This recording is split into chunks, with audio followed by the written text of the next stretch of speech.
Alright, what is going on guys? It's Tazz here and welcome back to the channel.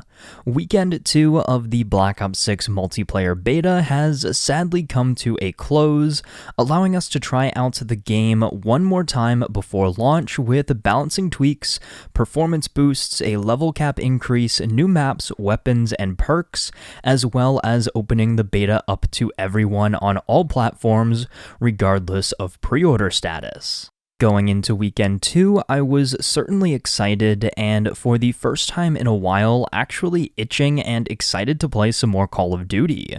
Not going to lie, those 48 hours the beta was offline was kinda rough. I resorted to playing Warzone Mobile to get my COD fix while we were waiting for the beta to return. Although I was excited coming into weekend 2, weekend 1 was not without issues. As I mentioned in my previous video, I had tons of performance issues, crashes, connection problems with ping and packet bursts, and the general sweatfest that SBMM has made COD definitely contributed to the negatives last week as well. However, jumping into weekend 2, I immediately noticed a difference. The game feels smoother and much more stable after you jump over all of the needed hoops to actually load up the game on PC.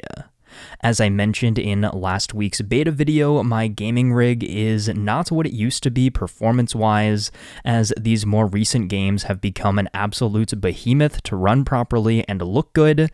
Pretty much everything for me is on low settings, and that's just unfortunately how I've got to play if I want halfway decent FPS, still not optimal, but better than jittering all around the map at all times. I was lucky enough to get to dabble this weekend as well on a much better PC build than my own for a couple of games, actually a laptop with an RTX 3070, and compared to my GTX 1070 build, the difference was night and day.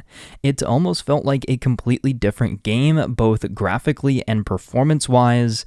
It also gave me a chance to try out a controller with Omni movement, and I definitely stand by the idea that the new movement system was made with the controller player in mind. But enough of the carryover from weekend 1, how did the beta feel here in the second weekend? Stability and performance definitely felt like it was worked on between weekends, and I was noticing much more stable frame rates and connection during gameplay. This, coupled with far fewer crashes, made my experience in weekend 2 much more enjoyable than last weekend. Not that I didn't have fun with the game despite its flaws originally, however, I felt like I was actually able to truly experience Black Ops 6 as it was intended here in the open beta. I felt like I had much more control and mastery over the Omni movement system, playing on mouse and keyboard, actually chaining together slides and dodges into some very cool looking traversal kill moments. The weapon sandbox felt a lot more balanced, even if many players still chose the Jackal PDW post-nerf.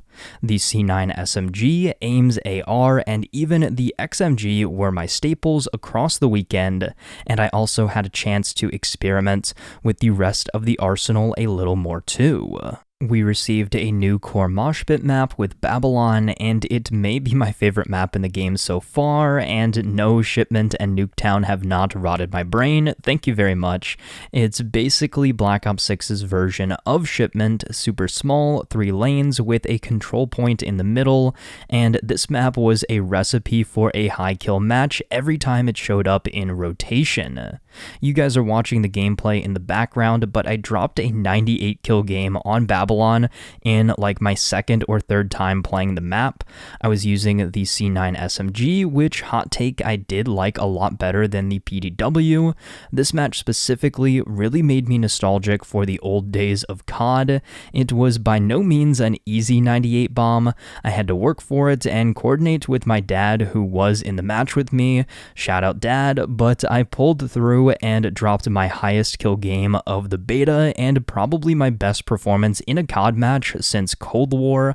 Everything lined up in this match. The gunplay was on point, the movement was buttery smooth, spawns weren't going crazy, and it all just worked how it was supposed to. The biggest issue that still plagued me here in Weekend 2 was, of course, my FPS could have been better, as it is kind of tough compensating for a range of 40 to 70 FPS, in addition to random packet bursts, but all in all, it was such a fun weekend.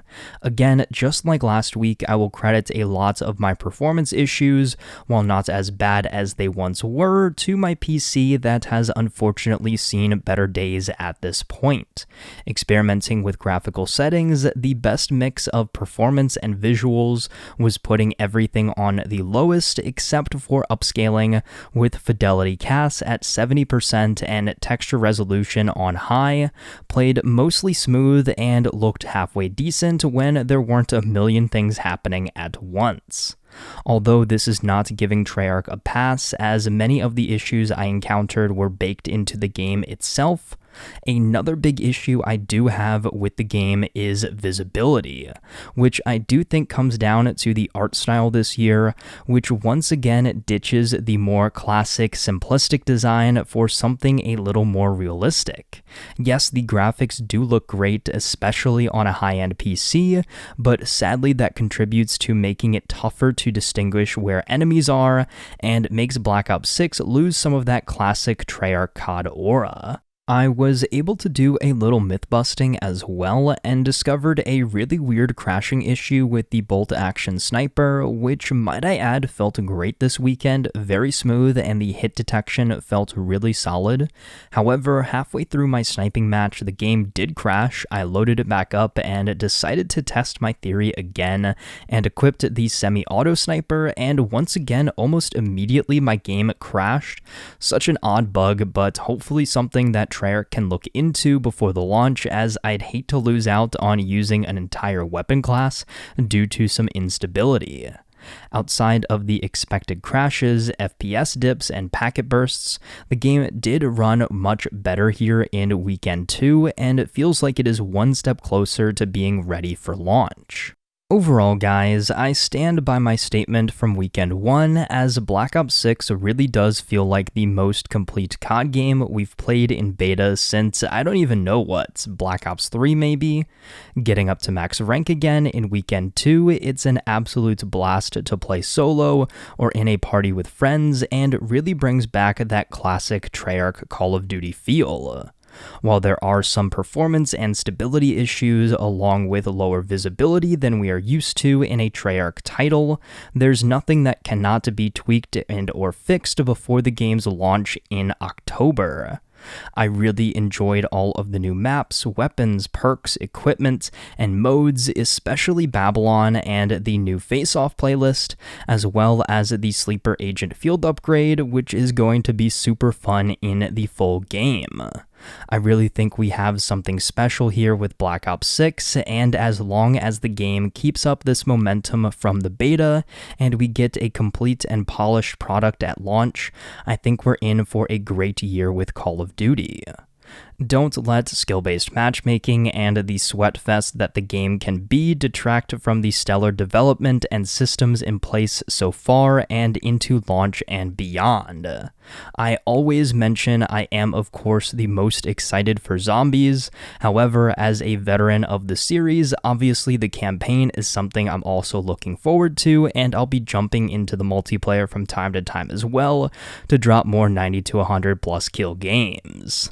So with all of that said, I want to know you guys' thoughts about everything Black Ops 6 down there in the comments below. How do you feel the game differs from Weekend 1 to Weekend 2 here in the beta? What criticisms or critiques do you have and hope are addressed before launch?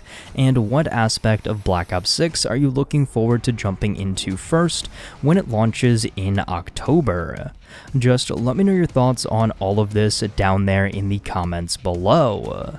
But until next time, guys, it's been Tazz, and I'll see you guys in the next video.